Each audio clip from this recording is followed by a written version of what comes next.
Ma'am, we'll just be starting in 1 minute. Sure.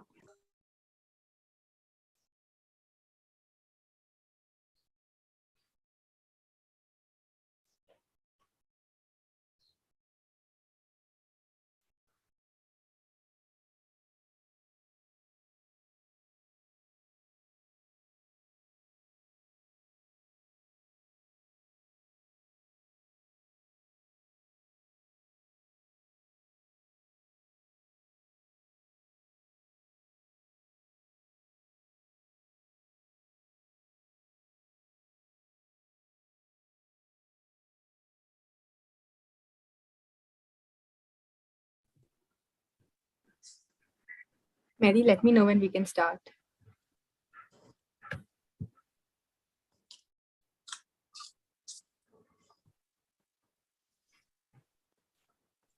Yeah, we can begin now.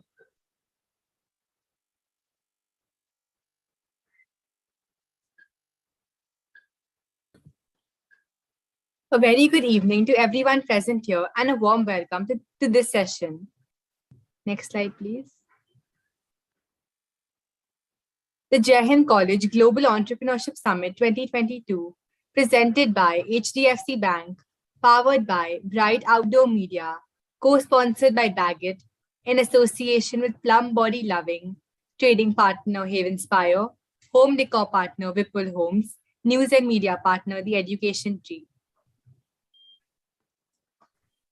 In association with Digital India, Ministry of Electronics and Information Technology, National E-Governance Division, Make in India, Skill India, Maharashtra State Innovation Society, Startup India, Amazon Web Services Activate, Mumbai Angels Network, Inflection Point Ventures, Inactis, Time Mumbai, and Wadhwani Foundation.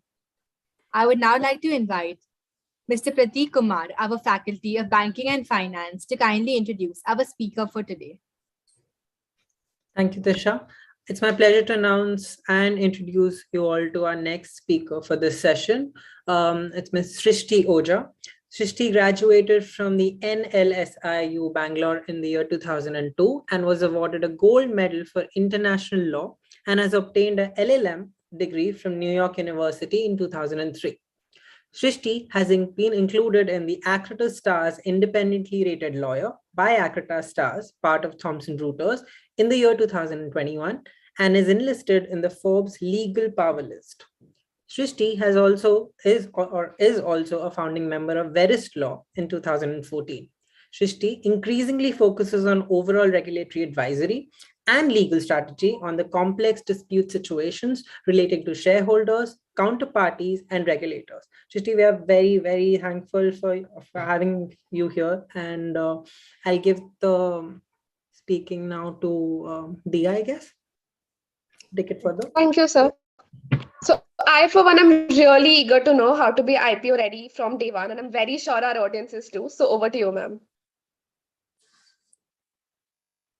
Thank you very much for the generous welcome and for your time. It is my privilege to connect with an institution of your eminence, as well as with the younger generation. We still like to think we are fairly young, so I will say the younger generation generally. And as we know, enterprise in India is at a never before high. And in the thick of it, or rather the aim of it, is the IPO, which is often viewed as the dream exit, whether it is or not. When some of you take careers in iBanking, investment banking, you may have a different view depending on whether you're on the M&A side or the IPO side. And sometimes they both don't meet because they're two different routes of effectively raising funds. So for example, Zomato has gone public with an IPO, and Swiggy has chosen to remain private. And they are having immense amount of funding, but it remains a private, technically a public. When I say private or public, I mean whether it's gone public or not. I don't literally mean private or public company. So an IPO is a choice you make.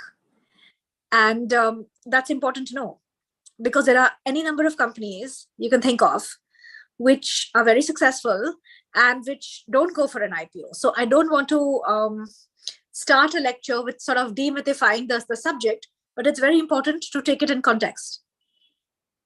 That IPOs are a choice. They're not like a prize for reaching a certain milestone.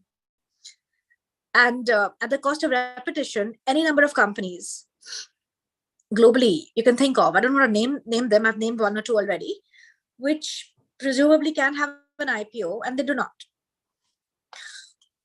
Let's get into, so IPO stands for initial public offer, initial public offering. What's important to know is that there's a high amount of global convergence in this practice.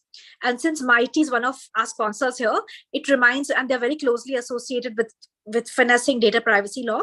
This reminds me of, or the nearest parallel to this, or a good parallel, is Indian privacy law. There's no real connect other than the fact that just jurisprudentially speaking, at a general theoretical cerebral level, there's a lot of commonality in the way global laws are in certain areas. For example, foreign exchange laws, what used to be FERA, and that used to be like a tiger. People could get arrested for anything. I'm myself too not old enough to remember how that operated. And FEMA is very unique to India. So much so that my colleagues and seniors and juniors who are at various London law firms, etc., when they return, or if or when they return, the biggest barrier is not knowing this, because this is a big driver of Indian M&A and Indian IPO lawyering. However, there is a high degree of similarity in the laws of IPOs, just like there is in privacy laws. There's always fine differences, but the concept is the same. That you got to appoint a merchant banker, you have to have the DRHP, which is the draft red herring prospectus. After that, there has to be the RHP, which is the DRHP updated into the RHP. And then there has to be price discovery, and then there has to be a prospectus. And it's eerily similar, and it's similar for a reason. So, and that also brings me to jurisdiction. So there's almost this sort of snobbery about where to list, because there are, and this isn't a secret, so this isn't my personal opinion, but literally there are certain jurisdictions which are seen as, and I'm keeping this more general and business, because you're not a group of lawyers, you're a group of, I'm guessing, business oriented college students. So I'm not getting in, please feel free to connect with me offline for any level of detail. The IPO book is like this, but nothing overwhelming. It's, the good part is that's all that there is to it. So other than custom. So there's this question of where to list, because you can always incorporate yourself as a US company and then list in US. And in some cases, basically you cannot list an Indian company overseas as yet. Let's get it, but you can obviously incorporate a company there. So you may have heard of Y Combinator, and from what I understand, one of their requirements for companies which pick really nice startups, and then it's like an accelerator and many things more. So one of their requirements is to incorporate in US. You could be a very Indian company, but they'll want you to incorporate in US. So just in a way of saying that you have options of also jurisdictions of where to list. Should you ever start a company which does very well and then have a good problem, that's a good problem to have, thinking of where to list.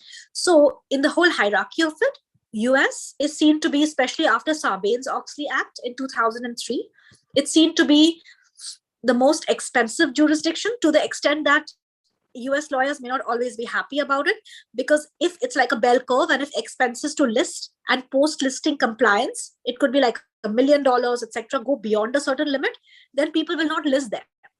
People will choose to list in London or in Singapore. But yes, if you're listed in US, because there's also theoretical risk of class actions, the post-IPO compliance is very high. So it's like you're forced into good governance. And if you don't, you're going to get into serious, sorry to use you, but one is going to get into serious trouble. There could even be a class action of all the shareholders who can opt in, opt out. There's all of that. So there's almost a premium. Sorry about that. Yeah, that is my son. So he's 7. Anyway, there's almost a premium on any US listed company.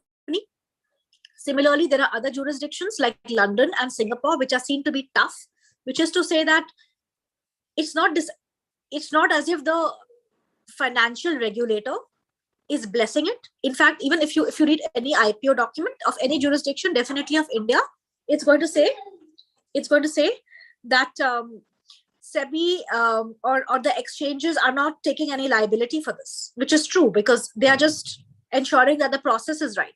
They have not done due diligence and all of that. That's not their role.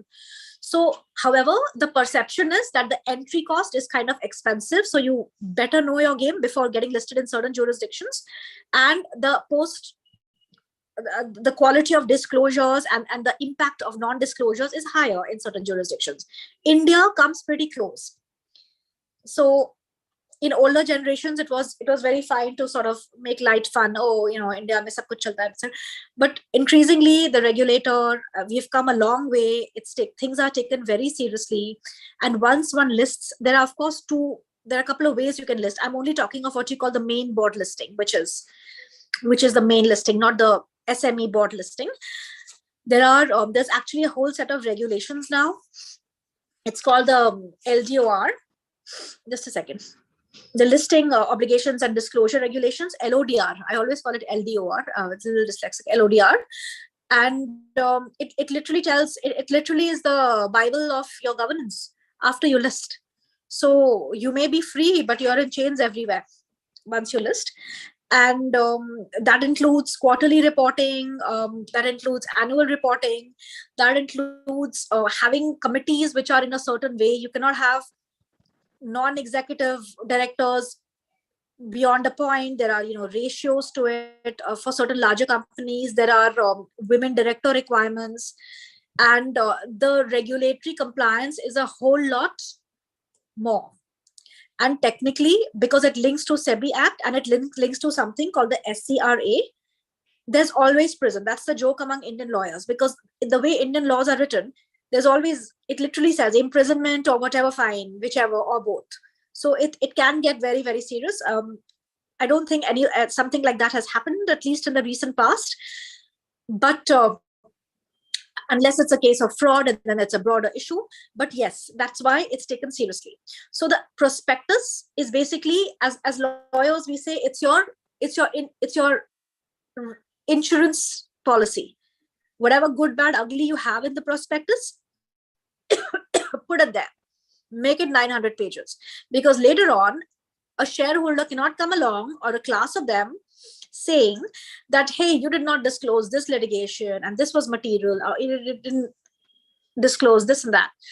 So much so that over time, the number of pages, the length of the prospectus is so thick that there's a counter view that if it's so thick and if it's so voluminous, you can actually embed anything there, and then nobody can pick up cudgels, because there'll always be something which you can get back to and say, hey, this was in the document. But realistically, a typical, I was going to say user, a typical shareholder, maybe a user of capital, whatever, a shareholder, it's not realistic for the shareholder to read and comb through all of it. But the prospectus is more like a blocker of rights in that sense. I don't think this concept has been shared anywhere in this way, but this is one way to look at it. Because if it's there in the prospectus and if it's correct, a shareholder cannot go after a company saying that, hey, you didn't disclose this. So, and continuing disclosures of once you list is a big thing. Steve Jobs, there was this famous issue of whether to disclose whether the main guy around there is sick or not. There are soft issues. There's not a law to everything. But yes, anything material has to be disclosed. There's a list of what is material plus what is material overall, irrespective of the list, because the regulator knows that they cannot conceive of everything. And if you don't list, if you don't report that, then there's trouble of the SCRA and SEBI variety, as I was trying to explain. So this is, I'm just trying to give a very broad overview of all angles of an IPO, rather than get into, you got to have this many crores to list and this, what is the eligibility and all of that, because that you can get in any book. Simply Google ICDR 2018. All right. There were some people anecdotally in the industry who were caught in the middle. So they were actually, and also when it changed the last time, ICDR 2009. So usually one has precedents, because one can literally look at what was done the last time for the prospectus, especially for chapters like issue procedure. But then when the whole law suddenly changes and then you're in the middle of it, then you got to implement those changes into the document, and the other later law firms will have an advantage. They just like take it off. So anyway, on a lighter note, but I have a question. What impact will the current war of Russia and Ukraine have on IPOs? This would have seemed remote, except I do have an answer to it. So in IPOs, there's something, and this is our favorite topic as lawyers, there's something called risk factors. Simply take a prospectus. It's all there in public domain, as we call it. So if something is there on any government website, or honestly, even in well-regarded newspapers, we view it as public domain, definitely in government websites. And the DRHP, RHP, and prospectus is in government websites. You will see a section called risk factors. And you will see a section in ICDR, which is the holy document of IPO lawyering, the issue of capital and disclosure requirement regulations. And they have something called risk factors. And risk factors is the heart of the prospectus. In the risk factors, if you actually Google war, chances are you'll find something in the prospectus. And this connects to what I was saying the earlier time, which is to say that you put all the goodies in the prospectus so that later on, nobody can turn around and say that, hey, you didn't disclose that.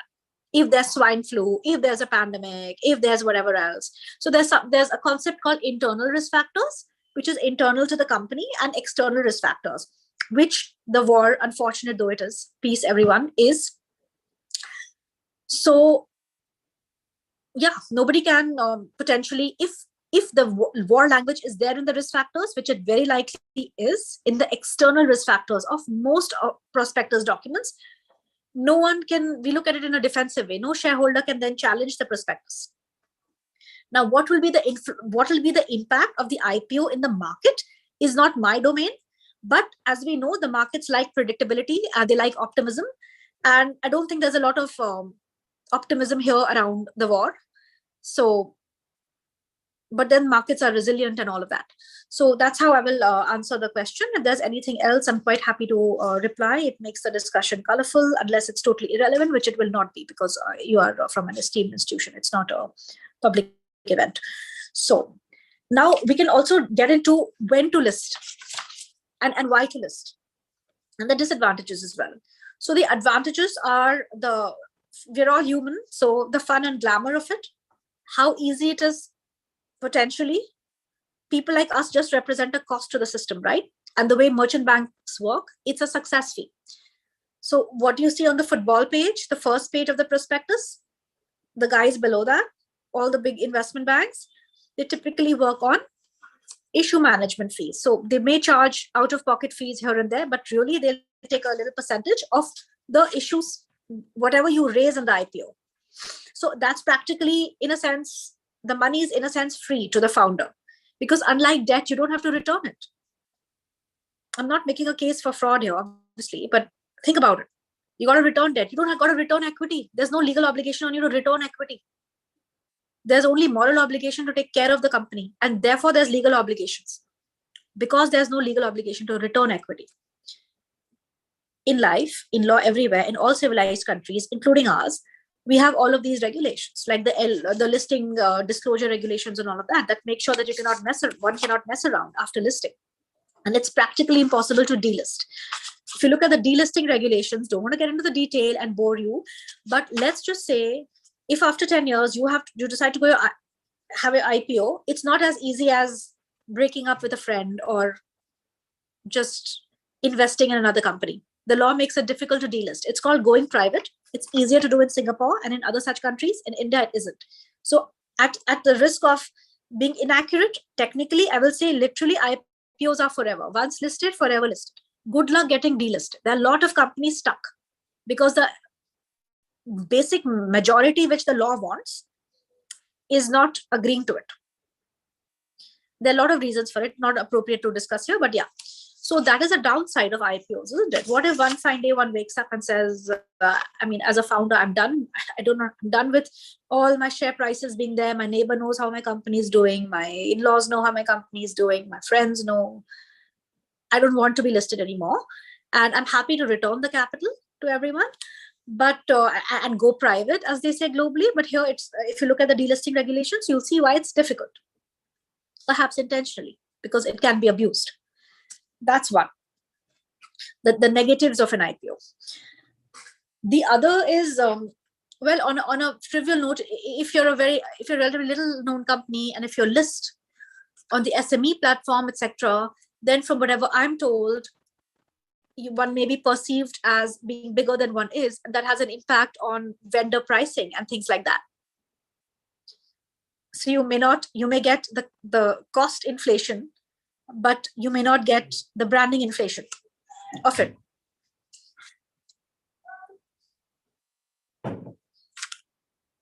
Then there is the compliance cost. So cost is very often offset by the huge money raised. So, it's just a cost, right? You can minus it and you'll be still left with a good number. But there's soft cost to it, right? Which is getting it wrong, and the embarrassment of it and the potential legalities behind it. Not just that, after you list, hundreds of regulations apply to you in particular, which is, or rather they are focused, which is the insider trading regulations, which apply to all of us sitting here anyway, by the way. And yes, there's a way of figuring out your ESOPs as well. One cannot just issue ESOPs however one likes. There's a certain way of doing it. And that's what. There are committees, like I said, and there are, one has to be very, very careful. One is then in a very set corridor. One is moving in a very set corridor of a high standard. The idea is noble. SEBI is around to protect the small retail shareholder. That is their mandate. It is not to generally increase capital or help. Now, why are the positives of being listed? Well, it's a lot of cash one can raise at a cost that is really insignificant to the amount of cash that can be raised. Like I said, it doesn't have to be paid back, unlike a debt. All people expect us to ensure that the prices are high. How much revenue a lot of people here, or how much profits a lot of listed companies, especially the new ones, are incurring, we all know. But, well, and it's also a way, in a sense, to give back to employees, though I doubt if anyone lists to give back to employees, because a company can very well buy back ESOPs. But yes, if you have ESOPs, and you know how it is, they vest, that's a story for another day, but ESOPs have a 3-part life cycle. They are granted, they vest, and then you can exercise them. So obviously, if you have a rich market, you're holding on to paper which has a rich market, right? That paper is potentially worth more. Buying and selling economics, you probably know it better than me. Whereas an unlisted company doesn't have such a deep market. So even if I have ESOPs of a very well-known company, think of any unicorn which is unlisted. Where will I sell very easily? And it's not that easy if I can get to exercise it. And I can own it, but who will I sell it to? It's not liquid. So yeah. Then further financing after an IPO gets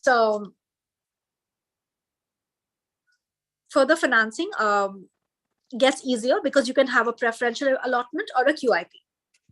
Now I will tell you how to set an appropriate value price for our opening IPO. Talk to your bankers. Yeah, there's only disclosures in SEBI. SEBI and the lawyers don't get involved. Talk to your bankers, hit the market at the right time, and hope for the best. The topic is IPO readiness. And after all this, I can break to you. How much time do we have left, by the way? Do we have half an hour left? Or we do, right? Yes, ma'am. Yeah. So IPO readiness is therefore to be understood in all of this context. If one senses the cons and the benefits of an IPO, one goes ahead and has an IPO. And really speaking, in terms of time and in terms of what it takes, I don't want to put a timeline to it, but definitely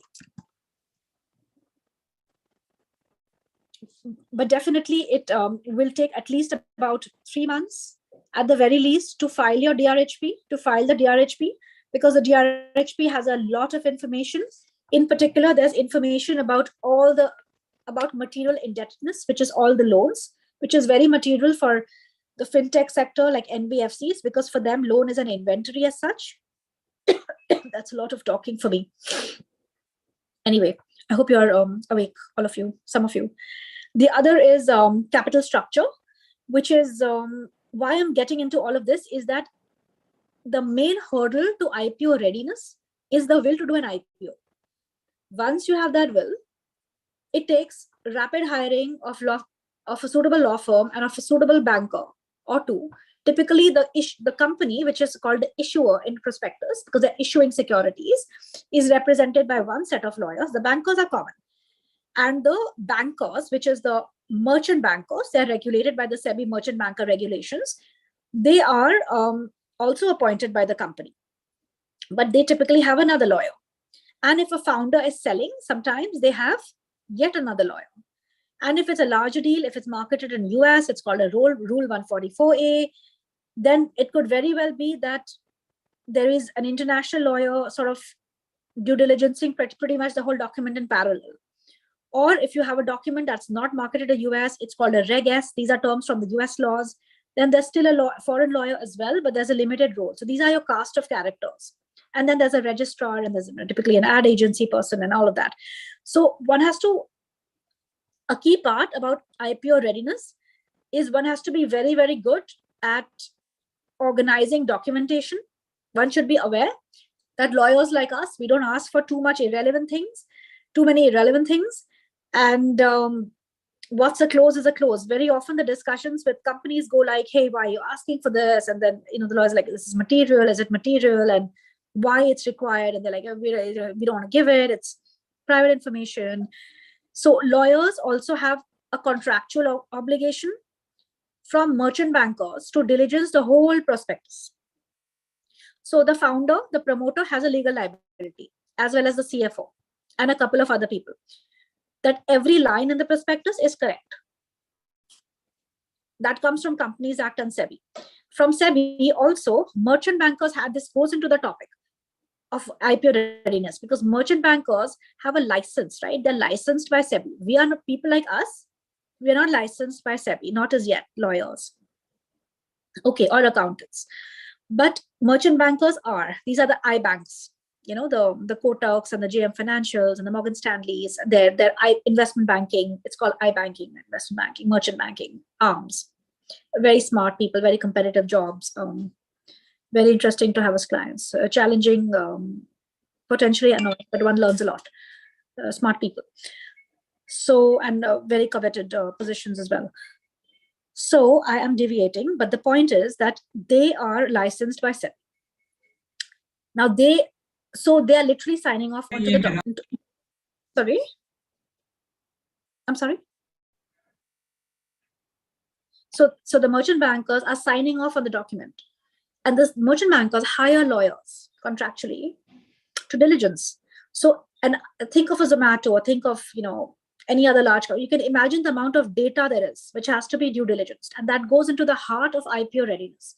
That and what's called the numbers, which is really the financials of a company. They've got to be, I don't want to get into technicalities, it's got rationalized, it was more earlier, they've got to be audited. And there are discussions with the auditor, which even the foreign lawyer has, etc. So that's also part of financial due diligence, the numbers. And then there are grades, A, B, C, D. What is the level of diligence done by the auditor? For lawyers, there's no level of diligence, but yes, technically everything has to be diligenced. The lowest form of due diligence is getting something on a letterhead. Like the KMP section, the key managerial section has education. So there's been at least one incident, it's a bit comical, where the person didn't have a degree. Not that it matters, but maybe it does matter. So from then, people have started asking the company for education certificate. That doesn't go into the document, but it's part of it's part of due diligence. Or there are some things for which one does not really ask for direct paper. Direct paper in the sense one doesn't really ask for a government filing because they cannot be, or a contractual document because they cannot be, but asks for a letterhead. In the best of my knowledge, I have supplied all the information, because the document is as good as what is provided, right? We are not detectives here. Even the what's important to remember, whether it's M&A or IPO, is that any lawyer's due diligence report is always carved out by, we assume, the authenticity of the documents. So even if one thinks that the documents look a little funny, we're not in the business, we're not forensics. You should maybe search up what forensics is. It's a highly interesting and emerging topic. We'll just take it at face value. Document is there, it exists. Now, whether someone has forged it and all is not, our opinion is, the lawyer's opinion is carved out. In fact, there have been a couple of cases where this has happened. Don't want to get into the names, but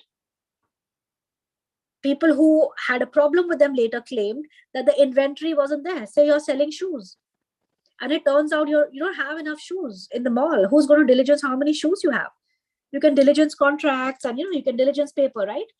You have loans, and you have people who have been appointed, and you have numbers. These are soft things to be diligenced. But what about the hard stuff? What about the inventory? So we don't have a lot going on there, but that's a story for another day. It's easier, that's why, when it's a tech company or if it's a financial company, because there the inventory is all paper ultimately. In a tech company, unless you're talking of users, etc., because that again is difficult. That's technical due diligence. That doesn't fall in legal, and it doesn't fall in financial, which is why, in my personal view, it's problematic. This will probably be when new regulations come in or should come in. Because who's going to diligence? I have 1 crore users. Who's going to diligence that? It's the same for startup pitches, right? So anyway, so that in terms of IPO readiness takes the biggest amount of time. From the time you start, you have a kickoff meeting with all these cast of characters to filing of the DRHP. After that, it's not really in your hands. After that, the regulator looks at it. They are very, very seasoned. You come back with comments. And after that, it has a life of its own, which you as a founder cannot control. What you can control is from day one to draft red herring prospectus. And that, therefore, I think somebody had asked on timing, and it brings me to the issue of timing. Just a second. There are people waiting to be admitted. I suppose I'm not the person to admit, right? It's a little distracting. We'll be doing that. Yeah. Sorry. So timing is a web which is best dealt with the bankers, because you have a limited amount of time after the RHP arrives, and things like that. And if the market is good today, everyone wants to list tomorrow, and you can say you're IPO ready, but it's very, very unlikely. I want to say in the slang way, there's no way you can and all of that, but it's very unlikely that one can marshal the resources it takes to properly diligence a company.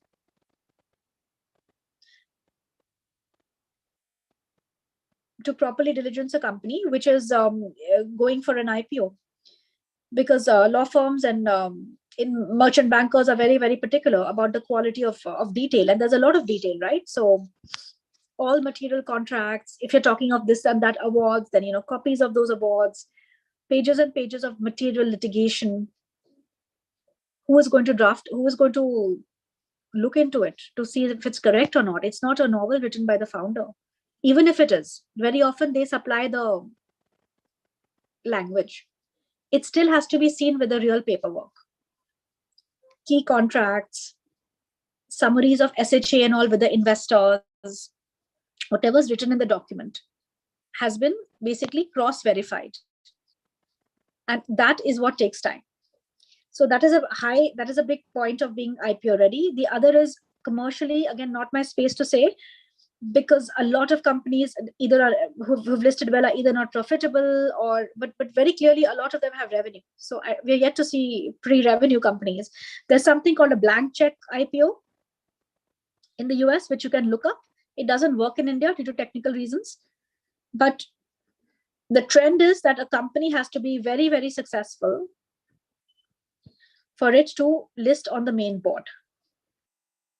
Just because it takes a lot. It takes an entire village to run the process.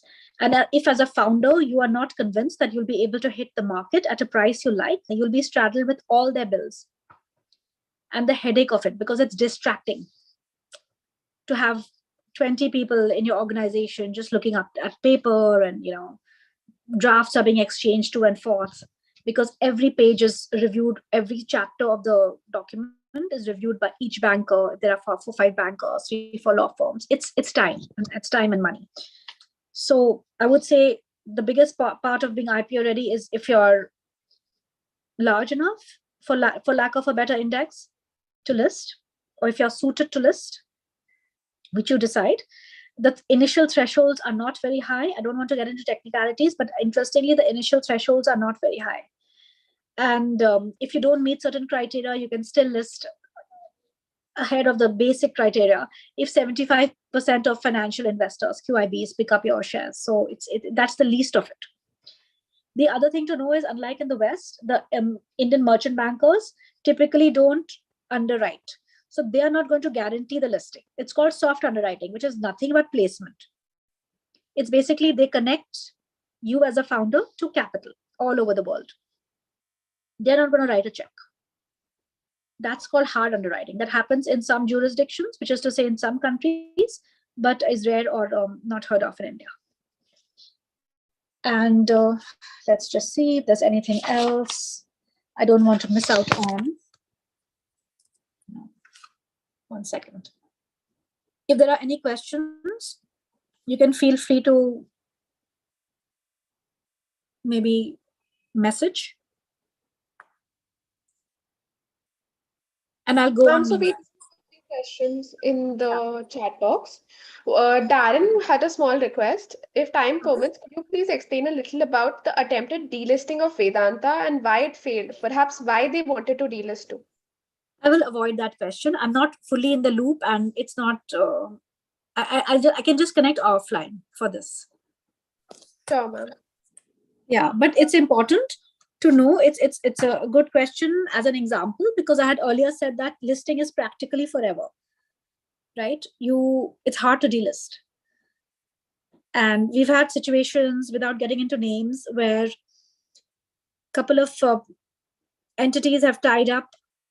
2 large companies have tied up, formed a company, and that's listed. And then one of the parties wants it listed in a different country, or after listing they want it delisted, and the other party doesn't. And it's anyway very difficult. It's messy.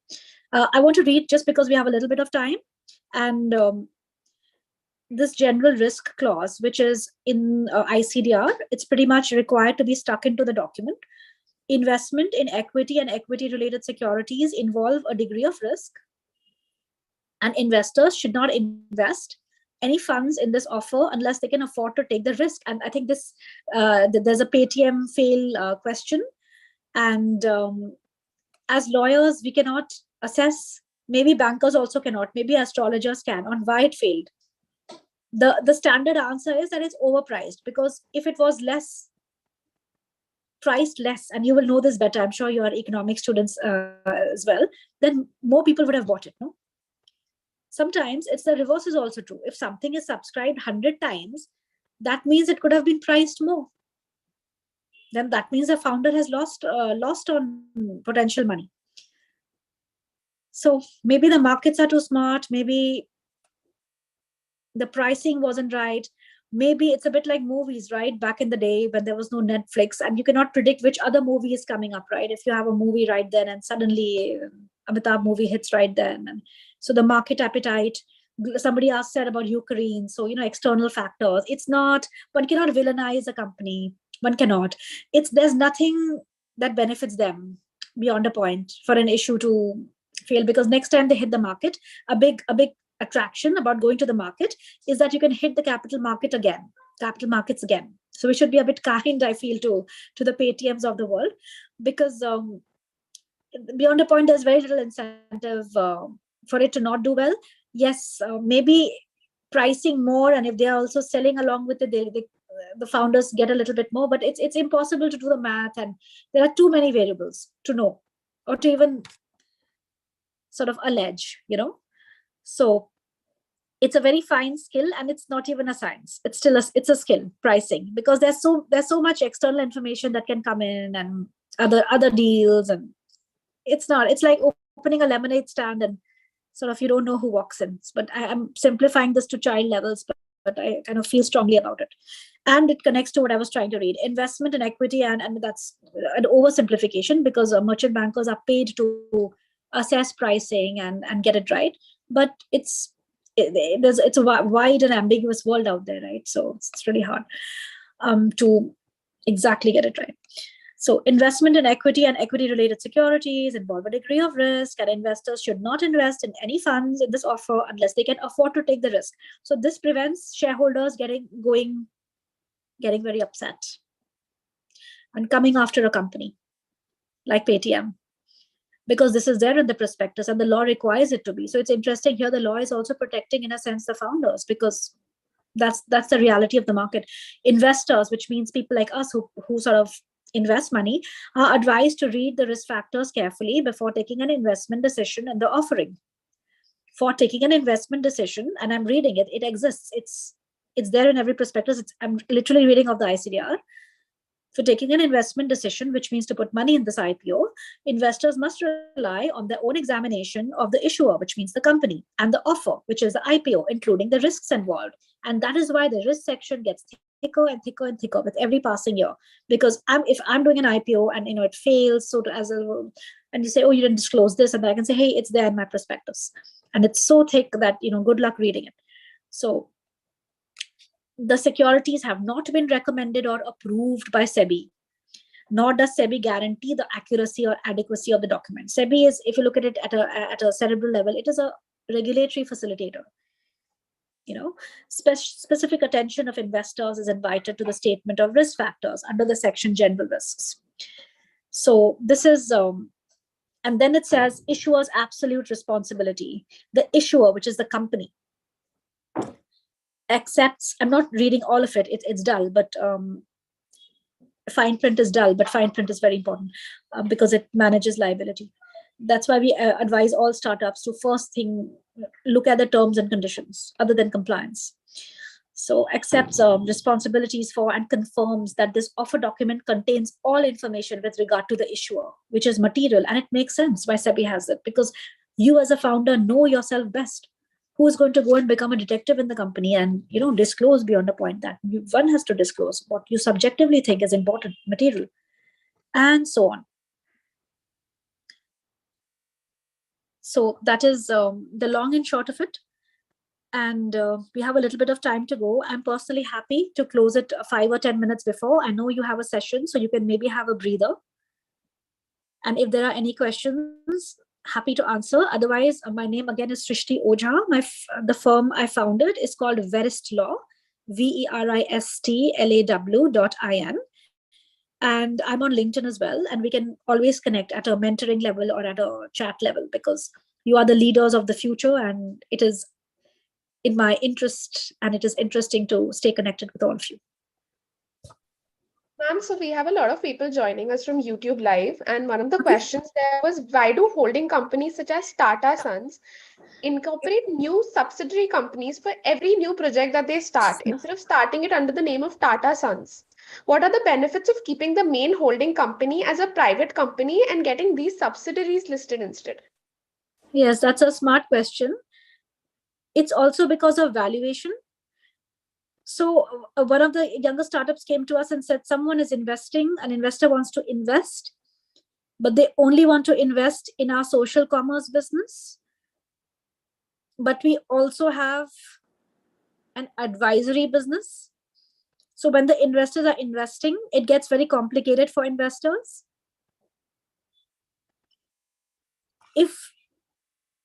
To know what value they're getting if it's in the same company. It's like if you want to buy an apple, but the basket, the person selling the basket has an apple and an orange, you may not be interested because you don't want to pay extra for the orange. You don't want the orange. That's one reason. The second reason is, remember, IPO is all about capital. So if you have more companies, guess what? You can just raise more money when the time is right. Also, a lot of companies are management-wise, it makes sense. HR wise, and the kind of crowd you will attract if you have a media company, and if you have a engineering company, it's messy business wise to have it all in the same.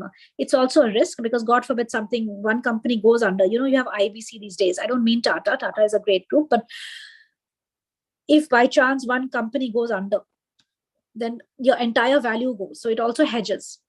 Also, there are certain businesses that require regulations. So interestingly, we keep hearing this from the younger companies, that we're trying to advise companies on where to invest. So, well, that needs a SEBI investment advisor license. But if you also have telecom in it, then how will it work? It does, because the regulator wants reporting in a certain way. Or if you're lending money, you will need an RBI and BFC license. So that entity has to be governed in a specific way. You can't have it's bad practice to have too many entities governed by too many people in the same pot. So that is one reason, or rather 2 or 3, like I explained, why you see the same group listing multiple times and dropping. It's the same reason, in a sense, why infrastructure companies, they drop something called SPVs. They're called special purpose vehicles, which is nothing. It sounds fancy. It's just a company. You and I do business, and you and I, then I have 49%, you have 51%, and we put that in a company. And then that company does business. So we are also remote from the company. We're deriving value from the company. But if something horrible happens in the company, then we are distanced from it. And we can keep doing, and also managerially, it's easier, because if the company is a kid tech company, then you attract a certain kind of people. You're only looking at those kind of laws. You don't have segment reporting, which is very complicated. So we can keep multiplying our businesses in different units, in different legal units, in that sense. So that was a very long answer to an interesting question. We have about, I would say, 10 minutes to go. If there's anyone else, happy to take it up. Otherwise, Ma'am, in the interest of time, we would like to wrap up the session currently, I because thought as much, yes. following because sessions. Yeah, it's a long session. And I hope it's been Thank you. somewhat useful. It was very insightful, ma'am. Thank you so much for this session. I would now like to invite Karina to give you the formal vote of thanks. Thank you, Dia. On behalf of the Entrepreneurship Cell and the Skill Hub of Jahan College, I would like to express my heartfelt gratitude towards our guest speaker, Ms. Shrishti Oja, for taking out the time and effort to help us understand the framework of the IPOs and the workings around it through this insightful session. It was a pleasure having you on board, ma'am. Thank you once again for coming. Thank you so much. It's my privilege. Bye. Thank you so much, ma'am. Everyone, just wait back. The feedback form will be circulated. After filling it, you can then leave.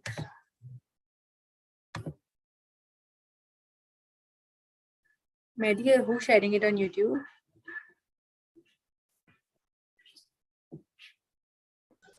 I did it. Yeah, okay. Thank you, Pratik sir. Thank you, Tasha. Thank you, guys. Bye-bye.